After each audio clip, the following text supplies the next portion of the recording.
in and of itself takes a weight off your shoulders. Conference tournaments, on the other hand, I always use the word claustrophobic, as Perigine goes for this time from Lauren Casey. Mishit. Feeman mistimed the jump, or the pass was mistimed, and this one is hit down. So difficult to handle. Stonehill's going to have an opportunity.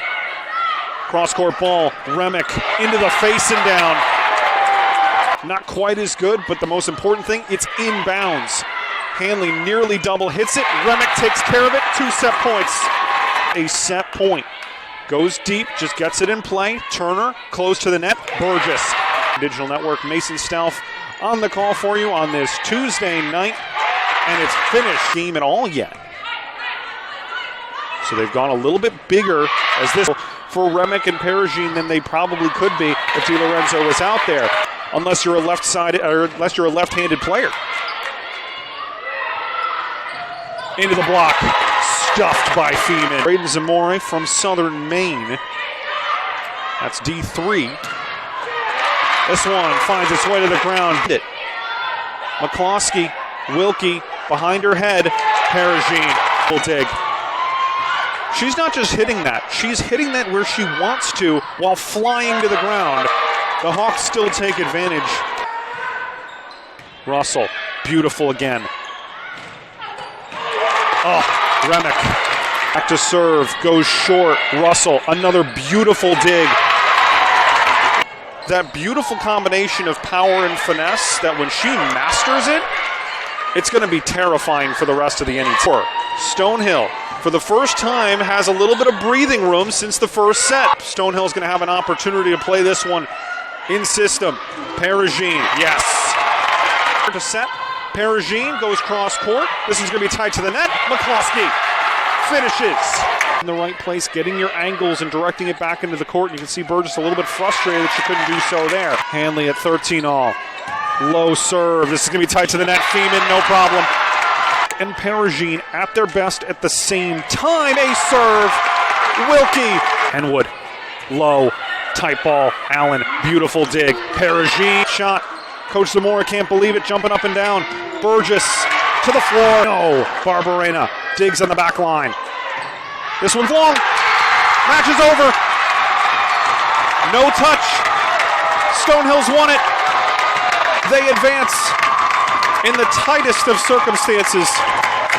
What a match. Yeah, very back-to-back. Like, St. A's is always a team that we know is going to be super aggressive, and they're very, very scrappy. They pick up like every ball. And I think that we came in knowing they were going to be super energetic. It could be one of their last games. And so we just kind of like had to match that energy from the start. We're in our home gym. And so, yeah, we just had to out-scrap them. Yeah, we just look at the controllables and uncontrollables of certain games. And one of the uncontrollables is ref calls. You never know what ref they're going to get, what kind of line judges you're going to get. And in the moment, it's definitely aggravation. However, after we move on, we just kind of like forget it, and we kind of have a point-by-point mentality. Sorry. Yeah, whenever Carly's about to serve, we all know that she's just a super aggressive server, and I think it gives all of us confidence going forward that she's going to give them an aggressive serve, and we're just going to be ready to touch whatever comes over the net.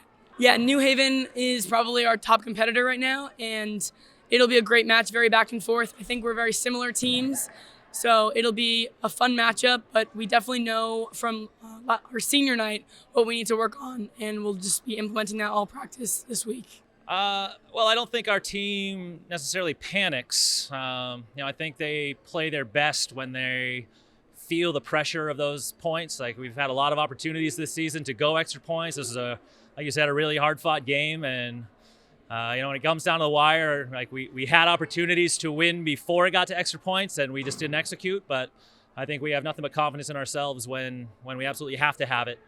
So we definitely expect to be out on top, and we know we can get the job done. So I think that they, I don't really have to say anything. Like, they just have that in them. Laura McCloskey is, she's young, but she's a good blocker. She does her job offensively.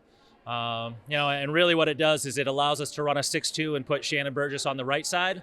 I feel like Shannon's one of our best blockers, and we want her on their best hitters, which, most teams are going to be outside hitter dominant. So we put Shannon out there to be able to run on the right, and McCloskey does a good job filling up that hole for us in the middle. I think, like you said, New Haven and us are pretty evenly matched. We beat them in 4 out in Rochester. They beat us in 5 here. I think either team is going to come down to who can get the other team out of system enough with their serves to be able to get easier transition points. And, something we're going to have to stress over the next couple of days of practice, making sure that we're being super aggressive with our serves and hitting our spots. But if we can get them out of system, we feel like we got a good chance.